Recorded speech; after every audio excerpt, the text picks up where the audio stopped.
শেখ হাসিনার ক্যাঙ্গারু কোর্টে খালেদা জিয়াকে এতিমের টাকা আত্মসাৎকারী হিসাবে আখ্যায়িত করা হয়েছে। আমি খালেদা জিয়ার রাজনৈতিক বিএনপি করি না, কিন্তু এতটুকু বিশ্বাস করি যে খালেদা জিয়ার যে ব্যক্তিত্ব, এই মুরব্বী এতিমের ফান্ডের 2 কোটি টাকা মারার মতো মানুষ নন।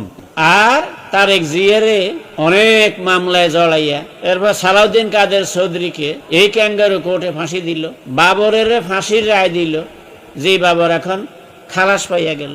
এটিএম আজহারুল ইসলামের ফাঁসির রায় দিল, আল্লাহ হায়াত রাখছে, বাঁচি রয়েছে, যে এখন স্বাধীন কোর্টের মাধ্যমে পূর্ণাঙ্গ বেঞ্চে নির্দোষ হিসাবে বাহির হইল।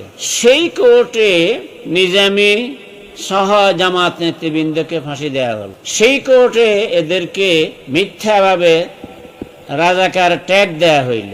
যেই বড় বড় নেতারা ওই ক্যাঙ্গারু কোর্টের সিটারে সমর্থন করিয়া এদের ছবি অবমাননা করার জন্য এদের ব্যাপারে এখনো যারা তাদের নেতা কর্মীদেরকে গ্রামে গঞ্জে পর্যন্ত রাজাকার ট্যাগ দেয়, তো রাজনীতি তো নীতির রাজা, সেরা নীতি, শ্রেষ্ঠ নীতি।